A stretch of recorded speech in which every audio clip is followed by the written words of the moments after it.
రవీంద్ర భారతిలో 10వ తరగతి పరీక్షా ఫలితాలను విడుదల చేశారు ముఖ్యమంత్రి రేవంత్ రెడ్డి, ఉప ముఖ్యమంత్రి బట్టి విక్రమార్క. సీనియర్ ఐఏఎస్ యోగి నారాయణ గారు, విద్యాశాఖ డైరెక్టర్ సీనియర్ ఐఏఎస్ ఈవి నరసింహారెడ్డి గారు వేదికపై ఉన్నారు.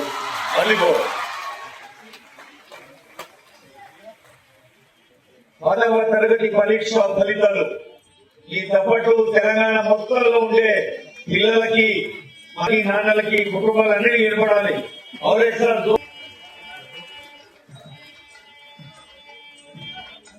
విద్యాశాఖలోని ప్రతి ఒక్కరూ, ఉపాధ్యాయులు, పాఠశాల యాజమాన్యాలు, అలాగే మీడియా, తల్లిదండ్రులు, సమాజంలోని అన్ని వర్గాలు, పోలీసు విభాగం, కలెక్టర్లు ఇతరుల కోసం ఆ రిపోర్ట్స్ అన్ని సిద్ధంగా ఉన్నాయండి. Narsimha Reddy sir, thank you very much sir. Thank you very much sir. Just ఒక 1 minute ఓవర్వ్యూ ఇస్తాను సార్. ఇప్పుడు మహాత్మా బసవారి ఆయన అలాంటి వెలుగులు పంచే జ్యోతిని ఆనరబుల్ సీఎం గారు ఇప్పుడు వెలిగించి కార్యక్రమాన్ని శుభారంభం చేస్తారు. అంబర్పేట్ నియోజకవర్గం శ్రీరమణ చౌరస్తా వద్ద అంబేద్కర్ విగ్రహావిష్కరణ చేసి పూలమాలలు వేసి నివాళులర్పించారు హైదరాబాద్ ఇన్ఛార్జ్ పొన్నం ప్రభాకర్, మాజీ పీసీసీ అధ్యక్షులు V Hanumantha Rao, Chala Venkata Reddy, TPCC secretary Sembula Srikanth Goud, Congress senior నాయకులు, కార్పొరేటర్లు పాల్గొన్నారు. డాక్టర్ బాబాసాహెబ్ అంబేద్కర్ విగ్రహాన్ని అంబర్పేట్ చౌరస్తాలో బలహీన వర్గాల నాయకుడు, యువజన కాంగ్రెస్ నాయకుల నుండి అనేక పదవులు పొంది అఖిల భారత ఎంపీల ఫోరం అధ్యక్షునిగా చేసిన హనుమంతరావు నాయకత్వంలో అంబేద్కర్ విగ్రహాన్ని ఆవిష్కరణ చేసుకున్నాం. 5 సంవత్సరాల పోరాటం పంజాగుట్ట అంబేద్కర్ నుండి అంబర్పేట్ అంబేద్కర్ విగ్రహం వరకు కొనసాగింది. ఏ సమావేశం పెట్టినా, ఎక్కడ మాట్లాడినా హనుమంతరావు అంబేద్కర్ విగ్రహం గురించి మాట్లాడేది. ఏప్రిల్ నెల చాలా కీలకమైంది. ఏప్రిల్ 5 బాబు జగజీవన్ రావు జయంతి, ఏప్రిల్ 11 జ్యోతిరావు పూలే జయంతి, ఏప్రిల్ 14న డాక్టర్ బాబాసాహెబ్ అంబేద్కర్ జయంతి. ఏప్రిల్ బహుజన యోధులు జన్మించిన నెల. బాబాసాహెబ్ అంబేద్కర్ స్ఫూర్తిని క్షేత్రస్థాయిలో తీసుకుపోతున్న నేత రాహుల్ గాంధీ అని వి హనుమంతరావు అన్నారు. ఈ నెల ఇటువంటి పుణ్యాత్ములు, ఒక బహుజన పెద్ద యోధులు జన్మించిన ఈ ఏప్రిల్ నెల. ఏప్రిల్ 29 హనుమంతాన్ని అనుకోకుండా ఈరోజు 1947 ఏప్రిల్ 29 నాడు ఆనాడు బాబాసాహెబ్ అంబేద్కర్ గారు ఆ బ్రిటిష్ కౌన్సిల్ నుంచి ఈ కుల వివక్షను వాళ్ళు ఉన్నది అని చెప్తే ఒప్పుకోకపోతే ఆ కౌన్సిల్కి రాజీనామా చేసి వచ్చిన రోజు ఇవాళ ఒక విశిష్టత ఉంది. ఆ విధంగా డాక్టర్ బాబాసాహెబ్ అంబేద్కర్ గారి స్ఫూర్తిని క్షేత్రస్థాయిలో తీసుకుపోవడానికి ఇవాళ మరొక దేశంలో గొంతెత్తి విప్పి మాట్లాడుతున్న నాయకుడు రాహుల్ గాంధీ గారు. భారత్ జోడో యాత్రలో దేశవ్యాప్తంగా ఉన్నటువంటి అసమానతలు తొలగించాలి, జితనా ఆబాదీ ఉత్తర ఇచ్చేదారి అని అనేక సందర్భాల్లో పడుగు బలహీన వర్గాలకు న్యాయం జరగాలని గొంతెత్తి మాట్లాడుతున్న వ్యక్తి రాహుల్ గాంధీ గారు. దానిలో భాగంగా తెలంగాణ ప్రభుత్వం రేవంత్ రెడ్డి గారి నాయకత్వంలో సుప్రీంకోర్టు నిర్ణయం మేరకు దళితులకు సంబంధించిన కేటగిరేషన్ 30-40 సంవత్సరాలుగా ఉద్యమాల పేరు మీద హక్కు కోసం కొట్లాడుతున్న ఈ అంశాన్ని చట్ట రూపంలో తెచ్చి ఆ చట్టం చేసే సబ్ కమిటీ సభ్యుడిగా ఇవాళ తెలంగాణలో అమలు చేసుకుంటున్నామనే మాట మనం చేస్తున్నా. ప్రగతి భవన్ ప్రజాపాలన అన్నాడు. అదేవిధంగా బతుకమ్మ గుడ్డను కూడా బాగు చేస్తాడు. దాన్ని కూడా మా అక్కలు చెల్లెండు తరతరాల నుంచి బతుకమ్మ ఆడుతురు. దాని చేత ఇంకొకటి మిగిలింది ఏది అంటే మహాత్మా జ్యోతిరావు పూలే ఆడిటోరియం గతంలో గౌతులచ్చంద్ర పేరుండే అది ఎక్సెస్ ల్యాండ్ మొహమ్మద్ ఆజంది. దాన్ని కూడా కట్టించేయాలని నేను ఇవాళ మంత్రి గారు ఇన్ఛార్జ్ దానికి ఒప్పుకున్నాడు. దీనికి కొద్దిగా సెంటర్లో వచ్చిపోయే వాళ్ళకి ఇబ్బంది కాకుండా పర్మనెంట్గా ఏదైతే ట్యాంక్ బండ్లో ఏ విధంగానైతే ఉన్నదో అట్లా చేసేస్తే పోయేవాళ్ళు ఇటు పోతారు, అటు పోతారు. ఏదైనా ఆల్ ఇండియా ప్రోగ్రాం కూడా ఏది మీనాక్షి నటరాజన్ గారు ఇచ్చుకున్నారు. ఏదైతే ఆల్ ఇండియా ప్రోగ్రాం జై బాపు, జై భీమ్, జై సంవిధాన్ అనే ఈ 3 కార్యక్రమాలు ఇవాళ నుంచి ఇంకా స్పీడ్ అవుతుంది. ఎందుకంటే సమాజ అభివృద్ధికి కృషి చేసిన మొట్టమొదటి సంఘ సంస్కర్త శ్రీ బసవేశ్వర జయంతి ఉత్సవాలను రవీంద్ర భారతిలో ఘనంగా నిర్వహిస్తున్నట్లు వీరశైవ లింగాయత్ లింగబలిజ సంఘం తెలిపింది. సోమాజిగూడ ప్రెస్ క్లబ్లో జయంతి ఉత్సవాలకు సంబంధించిన పోస్టర్లను అధ్యక్షుడు పట్లోల్లా సంగమేశ్వర్, అదేవిధంగా గౌరవ అధ్యక్షులు ఈశ్వరప్పలు ఆవిష్కరించారు. ఈ సందర్భంగా వారు మాట్లాడుతూ సమాజంలో మార్పు తీసుకువచ్చేందుకు బసవేశ్వరుడి కృషి ఎనలేనిదని అన్నారు. బసవేశ్వరుడి 892వ జయంతి వేడుకలను అంగరంగ వైభవంగా నిర్వహిస్తున్నట్లు చెప్పారు. ఈ కార్యక్రమానికి ముఖ్య అతిథులుగా ముఖ్యమంత్రి రేవంత్ రెడ్డి హాజరై ప్రసంగిస్తారని చెప్పారు. బసవేశ్వర 892వ జయంతి ఉత్సవాన్ని మనం రేపు రవీంద్ర భారతిలో జరుపుకుంటున్నాము. సంఘ సంస్కరణ అనేటువంటిది ఏదో 20వ శతాబ్దం లోపల ప్రారంభమైంది, ఇప్పుడిప్పుడే మనం అభివృద్ధి పథంలోకి అడుగు పెడుతున్నాము అని అనుకుంటూ ఉంటారు. ముఖ్యంగా విద్యార్థులు కూడా భావించేటువంటి విషయం అదే. కానీ 12వ శతాబ్దంలోనే మహాత్మా బసవేశ్వర స్త్రీ పురుషులకి అతీతంగా, వర్ణ వర్గ వివక్షత లేకుండా, కుల మతాలకి అతీతంగా సమసమాజ నిర్మాణానికి కృషి చేసినటువంటి విశ్వగురు మహాత్మా బసవేశ్వర. అతని యొక్క జయంతిని మనము ప్రభుత్వం అధికారికంగా జరుపుకోవడం అనేటువంటిది చాలా సంతోషదాయకమైనటువంటి విషయం. ఇలాంటి కార్యక్రమానికి సీఎం గారు, మంత్రులు, ఎంపీలు అందరూ ఇచ్చేస్తున్నారు. కాబట్టి అందరూ కూడా అధిక సంఖ్యలో పాల్గొని మన వీరశైవ సమాజం యొక్క వీరశైవ లింగబద్ధ సమాజం యొక్క ఐక్యతను చాటాలని చెప్పేసి కోరుకుంటున్నాను. Thank you. రాష్ట్ర వీరశైవ లింగాయత్ లింగబద్ధ సంఘం అధ్యక్షునిగా కొనసాగుతున్నాను. రేపు జరగబోయే 892వ బసవ జయంతి సందర్భంగా ముఖ్యమంత్రి గారు రేవంత్ రెడ్డి గారు రవీంద్ర భారతిలో పాల్గొనడం జరుగుతుంది. కాబట్టి రాష్ట్ర వ్యాప్తంగా ఉన్న 20 నుంచి 25 లక్షల జనాభా కలిగినటువంటి ఈ బలిజలు, లింగ బలిజలు, లింగాయతులు అందరూ ఈ కార్యక్రమంలో పెద్ద ఎత్తున పాల్గొవాలని చెప్పి ఈ ప్రెస్ మీట్ పెట్టడం జరిగింది. ఈ కార్యక్రమంలో పాల్గొంటున్నటువంటి చాలామంది మా సంఘ పెద్దలందరికీ ఆహ్వానించినందుకు, ముఖ్యంగా ఇది అఫీషియల్గా జరుగుతున్న కార్యక్రమం కాబట్టి మరి బసవేశ్వరుడు 12వ శతాబ్దంలో తీసుకున్నటువంటి కార్యక్రమాలన్నీ కూడా మరి వాటిని ఎన్లైట్ చేయడానికి ప్రింట్ మీడియా కానీ అట్లనే ప్రెస్ ద్వారా కానీ ఈ కార్యక్రమం అందరికీ తెలియజేయాలన్న ఉద్దేశంతో ఈ కార్యక్రమం నిర్వహిస్తూ ఉన్నాం. స్థానిక సంస్థల్లో బీసీ రిజర్వేషన్లను 42%కు పెంచుతూ ఉత్తర్వులు జారీ చేయాలని, లేకపోతే పెద్ద ఎత్తున ఆందోళన చేస్తామని, ఊరువాడలో ఉద్యమం చేస్తామని రాజ్యసభ సభ్యులు, జాతీయ బీసీ సంక్షేమ సంఘం అధ్యక్షులు ఆర్ కృష్ణయ్య హెచ్చరించారు. ఈ సందర్భంగా ఆర్ కృష్ణయ్య మాట్లాడుతూ 3 రోజుల క్రితం పంచాయతీరాజ్ శాఖ మంత్రి శ్రీమతి సీతక్క త్వరలో స్థానిక సంస్థలకు ఎన్నికలు జరుగుతాయని ప్రకటించారు. బీసీ రిజర్వేషన్లు విషయాన్ని ప్రస్తావించలేదు. వాస్తవంగా దాదాపు 12 నెలల క్రితం జరగవలసిన ఎన్నికలు బీసీ రిజర్వేషన్ గురించి వాయిదా మీద వాయిదాలు పడుతూ జాప్యం జరుగుతుంది. ప్రస్తుతం బీసీ రిజర్వేషన్ల విషయం పూర్తిగా పరిష్కారం కాలేదు. పరిష్కారం కాకుండా ఇలా వెళ్లడం సరికాదన్నారు.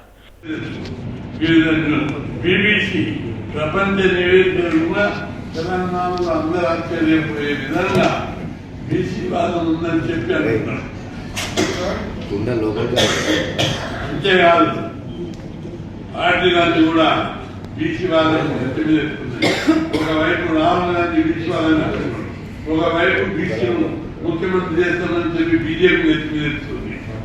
పార్టీలు, జాతీయ పార్టీలు, కేంద్ర ఇంటెలిజెన్స్, ప్రపంచ నివేదికలన్నీ ఈ రాష్ట్రంలో బీసీ పిల్లలు, యువకులు బీసీలకు ముఖ్యమంత్రి చేయాలి, బీసీల రాజ్యం వేయాలన్న బలంగా స్థానిక సంస్థల రిజర్వేషన్లను ముఖ్యమంత్రి గారు బిల్లు పెట్టారు.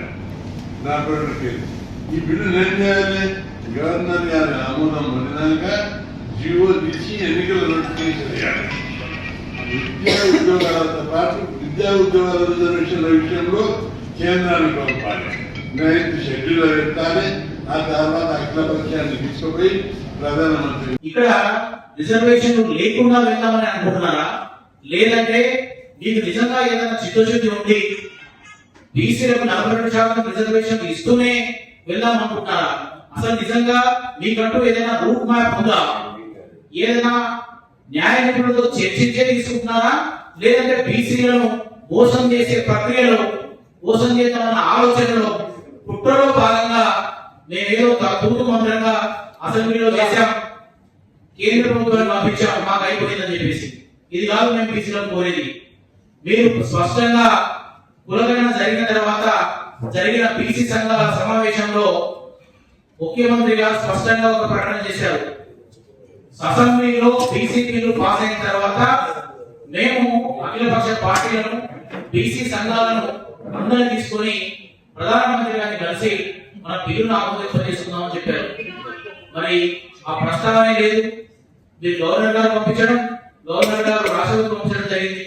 మరి ఏ రాష్ట్ర ప్రభుత్వం అయినా వాళ్ళకి కావాల్సిన న్యాయపరమైన హక్కులను సాధించుకోవడానికి కేంద్ర ప్రభుత్వ పరిధిలో ఉన్న విద్యా, ఉద్యోగ, ఆర్థిక పరమైన రిజర్వేషన్ల కోసం కేంద్ర ప్రభుత్వాన్ని సంప్రదించడం అనే సాంప్రదాయం ఉంది. మరి ఆ సాంప్రదాయాన్ని పక్కన పెట్టి మీరుగా దాన్ని రాష్ట్రపతి గారు పంపించారు. లింగాయత్ సమాజ్కు ఆరాధ్య దైవమైన శ్రీ శ్రీ శ్రీ మహాత్మా బసవేశ్వరుడి 892వ జయంతిని ఆ సమాజ్ ప్రతినిధులు భాగ్యనగరంలో ఘనంగా నిర్వహించారు. రాష్ట్ర వీరశైవ లింగాయత్ లింగబలిజ సంఘం, వీరశైవ సమాజము సికింద్రాబాద్ సంయుక్త ఆధ్వర్యంలో ట్యాంక్ బండ్పై ఉన్న బసవేశ్వరుడి విగ్రహానికి పూలమాలలు వేసి నివాళులర్పించారు ఎమ్మెల్సీ కవిత.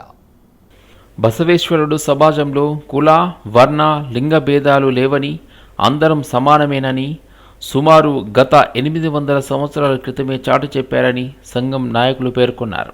అందుకనే బసవేశ్వరుడిని బసవన్న, బసవుడు, విశ్వగురు అని పిలుస్తారన్నారు. సమాజంలో కుల వ్యవస్థలను, వర్ణ భేదాలను, లింగ వివక్షతను సమూలంగా వ్యతిరేకించిన అభ్యుదయవాది అని పేర్కొన్నారు. బసవేశ్వర జయంతి సందర్భంగా శుభాకాంక్షలు తెలియజేసుకుంటా ఉన్నాను.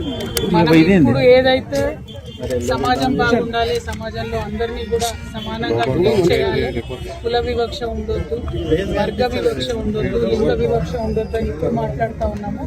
800 సంవత్సరాల క్రితమే బసవేశ్వరుడు మరి అవన్నీ కూడా గ్రహించి సమాజంలో ఉద్ధరణ జరగాలి, ఆలోచనలో మార్పు రావాలి, అందరం కూడా బాగుండాలని దాన్ని చాలా పెద్ద ఎత్తున ప్రయత్నం చేసి ఆనాడు ఉన్నటువంటి పాలకుల మనసు మార్చి అనేకమైనటువంటి విప్లవాత్మకమైనటువంటి కార్యక్రమాలు తీసుకోవడం జరిగింది.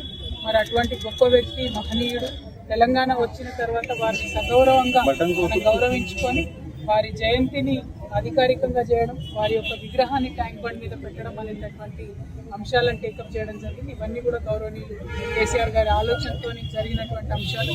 మరి లింగాయత్ సమాజం తెలంగాణలో అత్యధికంగా తెలంగాణ ఉద్యమంలో పాల్గొన్నటువంటి సమాజం. త్యాగాలకు, సమాజంలో మార్పుకి, దైవ భక్తికి, కష్టపడే తత్వానికి, నిజాయితీకి నిదర్శనం ఎవరైనా ఉన్నారా అంటే అది లింగాయత్ సమాజం అని చెప్పవచ్చు. మరి వారందరూ కూడా వెన్నుతన్నగా ఉండి తెలంగాణ రాష్ట్ర సాధనలో ముందున్నారు కాబట్టి వారందరికీ ఆరాధ్య దైవం, మనందరికీ ఆరాధ్య దైవమైనటువంటి బసవేశ్వరుడు జయంతిని అధికారికంగా చేసుకుంటాం. ఈరోజు బసవేశ్వరుడు జయంతి సందర్భంగా మళ్ళీ ఒకసారి నేను మీ అందరు కూడా శుభాకాంక్షలు తెలియజేస్తా ఉన్నాను. Thank you. జై తెలంగాణ. ముఖ్యమంత్రి రేవంత్ రెడ్డి ఆధ్వర్యంలో 2025 ఫిబ్రవరి 10న తెలంగాణ ఖనిజాభివృద్ధి సంస్థపై సమీక్షా సమావేశం జరిగింది. ఈ సందర్భంగా ఇసుక విషయంలో చోటు చేసుకుంటున్న అక్రమాలను నిరోధించడానికి అత్యాధునిక సాంకేతికతను వినియోగించాలని సీఎం ఆదేశించారు. ముఖ్యమంత్రి ఆదేశాల మేరకు 2025 ఫిబ్రవరి నుండి అత్యాధునిక సాంకేతికతను వినియోగిస్తున్నాం. ఈ క్రమంలో ఇసుక రీచ్ల నుండి స్టాక్ యార్డ్లకు చేరుకునే వాహనాలకు GPS పరికరాలు, ఇసుక రీచ్ల వద్ద సీసీ కెమెరాలను అమర్చడం జరిగింది. ఇసుక అక్రమ రవాణా, అక్రమ ఇసుక తవ్వకాలతో పాటు వేబిల్స్ లేని వాహనాలను నియంత్రించే ఉద్దేశంతో తెలంగాణ ఖనిజ అభివృద్ధి సంస్థ శాండ్ బజార్స్కు శ్రీకారం చుట్టింది. ఈ క్రమంలో మార్చి 15న అబ్దుల్లాపూర్ మెట్లో, మార్చి 18న బోరంపేట్లో, మార్చి 19న వట్టి నాగులపల్లిలో, ఏప్రిల్ 16న ఆదిపట్టలో శాండ్ బజార్లను ప్రారంభించడం జరిగింది. 300 అమ్మేది 1600 1700 పోతున్నది. We have kept the sand bazaar to control the price of the sand. లేకపోతే స్కేర్సిటీ సృష్టించి దళారులు విపరీతంగా శాండ్ ధరని పెంచేసి సామాన్యులకు కష్టపెట్టే విధంగా సామాన్యులకు అందుబాటులో లేకుండా విపరీతమైన ధరలతో సామాన్యులు చాలా విపరీతంగా వాళ్ళకి ఇబ్బంది పడ్డ మాట వాస్తవం. అందుకే ఈ శాండ్ బార్లు వచ్చిన తర్వాత ఇబ్బంది లేదు, ఏం లేదు. ఇప్పుడు ఇవాళ చాలా కంట్రోల్ ఉన్నది. అంతకుముందు మరి గత ప్రభుత్వం ఎందుకు శాండ్ బజార్లు పెట్టలేదో మరి ఈ టెక్నిక్ ఆ రోజు పడితే ఇలా సామాన్యుడు ఇబ్బంది పడేవాడు కాదు కదా. నాకు కొంతమంది విలేకరులు కూడా నాకు ఫోన్ చేసి అడుగుతారు, అన్న మాకు శాండ్ కావాలి, శాండ్ దొరకలేదని. అలాంటి పరిస్థితి ఉండే, ఇవాళ అలాంటి పరిస్థితి లేదు. విలేకరులకు కూడా శాండ్ దొరకలేని పరిస్థితి అంటే మనం అర్థం చేసుకోవాలి. మీకైతే కనీసం ఆఫీసర్స్ అందుబాటులో ఉంటారు, ఏడీ మైన్స్ అందుబాటులో ఉంటారు, పీఓలు అందుబాటులో ఉంటారు, ఆఫీసర్లు మీతో మాట్లాడతారు. మీకే శాండ్ దొరకనప్పుడు ఇక సామాన్యుడికి ఇంకెక్కడికి వెళ్ళి దొరుకుతుందో మీరు అర్థం చేసుకోండి. ఇవాళ శాండ్ కావాలంటే హైదరాబాద్లో 4 శాండ్ బజార్లు ఉన్నాయి. 1800కి అక్కడ డబ్బులు కట్టయితే 1800కి మీకు శాండ్ ఇచ్చేస్తుంది టీజీఎండీసీ. ఇలాంటి సదుపాయం అంతకుముందు ఏనాడు లేదు, ఇవాళ తీసుకొచ్చినాం. చిత్తశుద్ధితో టీజీఎండీసీ ఈ ప్రభుత్వం పనిచేస్తుంది. ముఖ్యమంత్రి గారి ఆదేశాలతో తప్పకుండా అలాగే రెవెన్యూ పెంచే కార్యక్రమంలో ఉన్నాం. ఇప్పుడు ఈ ఇయర్ ఇప్పుడు 2023, 24, 25 అయిపోయింది, మార్చ్. 25, 26లో our projections are close to 1200 crores. Construction activity పెరిగితే తప్పకుండా 1200 కోట్ల టార్గెట్ మాకుంది. కన్స్ట్రక్షన్ యాక్టివిటీ పెరుగుతుందని మేము ఆశిస్తున్నాం. అదేవిధంగా గవర్నమెంట్ యాక్టివిటీస్ కూడా పెరుగుతున్నాయి. ప్రభుత్వం, కేంద్ర ప్రభుత్వం కావచ్చు, రాష్ట్ర ప్రభుత్వం కావచ్చు, అనేక ప్రాజెక్టులు, రోడ్స్ కావచ్చు, ఇరిగేషన్ ప్రాజెక్ట్స్ కావచ్చు, ఇలాంటి ప్రాజెక్టులు అనేకం చేపట్టబోతున్నాం. క్యాపిటల్ ఎక్స్పెండిచర్ కూడా ఈ ప్రభుత్వం, రేవంత్ రెడ్డి గారి ప్రభుత్వం క్యాపిటల్ ఎక్స్పెండిచర్ పైన దృష్టి పెట్టింది. క్యాపిటల్ ఎక్స్పెండిచర్ ఇప్పుడు ప్రాజెక్టుల పైన ఖర్చు పెడుతున్నది, ఇన్ఫ్రాస్ట్రక్చర్ పైన ఖర్చు పెడుతుంది. తప్పకుండా శాండ్ రిక్వైర్మెంట్ ఉంటుంది, శాండ్ రిక్వైర్మెంట్ ఎక్కువనే ఉంటుంది. కాబట్టి మేము 1200 కోట్ల రూపాయలు రీచ్ అవుతామని చెప్పి మాకు పూర్తి విశ్వాసం ఉంది. ఇంకా ఇప్పుడు డోర్ డెలివరీ సిస్టమ్ అనేది శాండ్ బజార్ నుంచి ఉంది. ఇంకో కొత్త సిస్టమ్ ఇప్పుడు ఏం తీసుకొచ్చినాము అని అంటే, you can book the sand. ఇప్పుడు ఫర్ ఎగ్జాంపుల్ ఖమ్మం జిల్లాలో, కొత్తగూడెం జిల్లాలో, ములుగు జిల్లాలో అక్కడ స్టాక్ యార్డ్స్ ఉంటాయి. పహల్గాంలోని ఏప్రిల్ 22న పర్యాటకులపై జరిగిన ఉగ్ర దాడికి నిరసనగా Telangana Yadava joint action committee ఆధ్వర్యంలో కొవ్వొత్తుల ర్యాలీని ఇందిరా పార్క్ వద్ద Telangana Yadava joint action committee ఆధ్వర్యంలో నిర్వహించారు. ఈ సందర్భంగా యాదవ్ జాయింట్ యాక్షన్ కమిటీ రాష్ట్ర అధ్యక్షుడు గంగనబోయిన పవన్ యాదవ్ మాట్లాడుతూ, పెహల్గాంలో పర్యాటకులపై ఉగ్రవాదులు పాశవిక దాడులను తీవ్రంగా ఖండించారు. ఇలాంటి దాడులు పునరావృతం కాకుండా ఉండేలా భారత ప్రభుత్వం ఉగ్రవాదులను కఠినంగా శిక్షించాలని డిమాండ్ చేశారు. కుల మతాలకు అతీతంగా దేశ ప్రజలు ఏకమై తీవ్రవాదాన్ని అంతమొందించేందుకు దేశ సార్వభౌమత్వాన్ని కాపాడుకోవాల్సిన అవసరం ఎంతైనా ఉందన్నారు. ఉగ్రవాద దాడుల్లో మరణించిన వారికి కేంద్ర రాష్ట్ర ప్రభుత్వాలు అండగా నిలవాలని కోరారు. ఈ కార్యక్రమంలో Yadav JAC vice president Mettu Santosh Yadav, general secretary Salandari Sai Kiran Yadav, Yadav JAC greater Hyderabad Rayani Sunil Yadav, state joint secretary Talasani Srikanth Yadav, Secunderabad president Nandimalla Yadav, Yadava సంఘం సభ్యులు తదితరులు పాల్గొన్నారు. ఈ పెహల్గాంలో జరిగిన ఏప్రిల్ 22 తారీఖు ఉగ్రవాదుల దాడి జరిగింది కాబట్టి దానికి నిరసనగా ఈరోజు యాదవ్ జాయింట్ యాక్షన్ కమిటీ తరఫున కొవ్వొత్తుల ప్రదర్శన చేస్తూ ర్యాలీ తీసాము. ఇక్కడ ఇందిరా పార్క్ ధర్నా చౌక్ వద్ద మా ర్యాలీ జరిగింది. సో ఈ ముఖ్యంగా పెహల్గాం ఘటనలో పర్యాటకులపై ఉగ్రవాదులు పాశికంగా దాడి చేసి చాలా ఘోరమైన కార్యక్రమంకి పాల్పడ్డారు. సో దీన్ని తీవ్రంగా మేము యాదవ్ జాయింట్ యాక్షన్ తరఫున ఖండిస్తున్నాము. ఇలాంటి ఘటన పునరావృతం కాకుండా మన భారతదేశ ప్రభుత్వం కఠిన చర్యలు తీసుకొని మళ్ళీ ఇలాంటి ఘటన పునరావృతం కాకుండా చూసుకోవాలని కోరుకుంటూ మన దేశంలో కుల మతాల భేదాలు లేకుండా ప్రతి ఒక్కరు ఐక్యమత్యమయ్యి మన ఈ తీవ్రవాదాన్ని అంతమొందించి మన భారతదేశ సార్వభౌమత్వాన్ని కాపాడుకోవాలని కోరుకుంటూ మళ్ళీ ఈ యొక్క ఘటనలో మరణించిన వారి కుటుంబాలకు కేంద్ర రాష్ట్ర ప్రభుత్వాలు అండగా ఉండాలని, మరణించిన వారి ప్రతి ఒక్కరి ఆత్మకు శాంతి చేకూర్చాలని యాదవ్ జాయింట్ యాక్షన్ తరపున ఆ భగవంతుని కోరుకుంటూ సెలవు తీసుకుంటాను.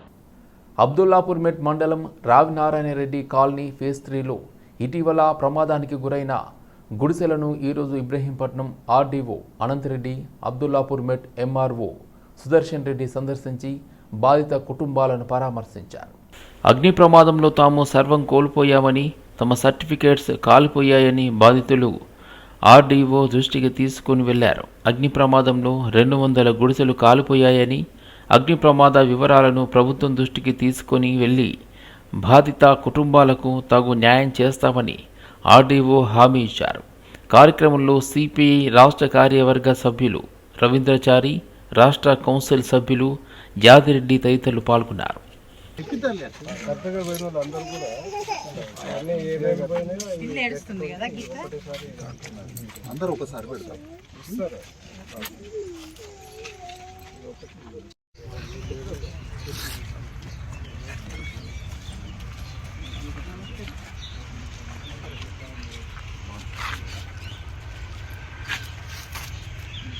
టాటా ఏఐజీ జనరల్ ఇన్సూరెన్స్ కొత్త రిటైల్ ఆరోగ్య బీమా పాలసీ మెడికేర్ సెలెక్ట్ను విడుదల చేసింది.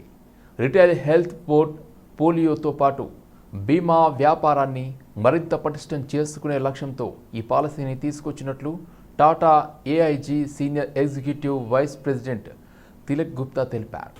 ఎలాంటి వయోపరిమితులు లేకుండా ఈ పాలసీని అందరికీ ఆఫర్ చేస్తున్నట్లు గుప్తా పేర్కొన్నారు. టాటా ఏఐజీకి తెలంగాణ, ఆంధ్రప్రదేశ్ కీలక మార్కెట్లుగా ఉన్నాయని, గత ఏడాది కాలంలో కంపెనీ రిటైల్ హెల్త్ విభాగం ఇక్కడ 3 వృద్ధిని నమోదు చేసిందని ఆయన చెప్పారు. తెలుగు రాష్ట్రాల్లో 1600కు పైగా హాస్పిటల్స్ నెట్వర్కింగ్తో పాటు 14,000 మంది అడ్వైజర్లను టాటా ఏఐజీ కలిగి ఉందన్నారు. హైదరాబాద్, వరంగల్, కరీంనగర్, విజయవాడ, విశాఖపట్నం, నెల్లూరులో టాటా ఏఐజీ జనరల్ ఇన్సూరెన్స్ కార్యాలయాలను కలిగి ఉందన్నారు. 2% to 3.5% plus. We again want to exponentially grow our distribution and cover the large part of the uncovered customers, uncovered population in retail health. With that objective in mind, Tata AIG is introducing or has introduced a new product which is called Medicare Select in the market, with our key focus on price, on affordability. So we are now introduced one product which covers everyone in the family, right from a newborn to an elderly person in the family. Everyone can get covered in the one single product with sum insured options from as low as 5 lakhs to as high as 3 crore sum insured. Why this is unique is because this gives a lot of flexibility to the customers at large. People can decide what is the cover that they want. They don't have to just go as per what we as a organization or we as a unit feel is the relevant cover. So we've given a bare bone hospitalization cover for all the customers to opt for, and from there onwards customer can choose the best of sum insured, can choose various features like consumable cover, which covers the not just the room rent or the related charges, but also some of the consumable which get associated with the hospitalization cost. One can also opt for out of hospital expenses like OPD expenses, preventive health checkups. There are specific optional covers for women. There are specific optional covers for క్రితం 3 సంవత్సరాల నుంచి Tata AG Andhra, తెలంగాణలో చాలా మంచి growth వచ్చింది. మాకు all India compare double grow అయ్యాము. ఇక్కడ నియర్లీ 70% గ్రోత్ ఉంది. సో దాని గురించి మేము ఇన్వెస్టింగ్ మోర్ ఇక్కడ ఇంకా గ్రో అవటానికి మీరు లాంచింగ్ న్యూ ప్రోడక్ట్. మా పాత ప్రోడక్ట్లు ఏంటంటే కొంచెం కాంప్రిహెన్సివ్ ప్రోడక్ట్, అన్ని ఫీచర్లు ఒకే ప్రోడక్ట్లో ఉండి. ఇప్పుడు మెడికేర్ సెలెక్ట్ అని కొత్త ప్రోడక్ట్ లాంచ్ చేసాం. ఈ ప్రోడక్ట్లో మాడ్యులర్ అప్రోచ్ అనమాట. బేస్ కవర్ చాలా ఎఫోర్డబుల్గా ఉంటుంది. దాని తర్వాత రైడర్స్ ఉన్నాయి. Customers can choose a rider కావాలంటే చూస్ చేసుకోవచ్చు. That makes the product affordable and also customisable. రెండు కస్టమర్ కావాలంటే అఫోర్డబిలిటీ చూసుకోవచ్చు, ఇది చేసుకోవచ్చు. దాన్ని సపోర్ట్ చేయడానికి మేము నెట్వర్క్ హాస్పిటల్ యాడ్ చేస్తున్నాం. మా ప్రాసెసింగ్ సెంటర్ హైదరాబాద్లోనే ఉంది క్లెయిమ్స్ది. సో సర్వీసింగ్ ఆర్కిటెక్చర్ మొత్తం క్రియేట్ చేసాం కస్టమర్స్కి ఇష్యూస్ లేకుండా.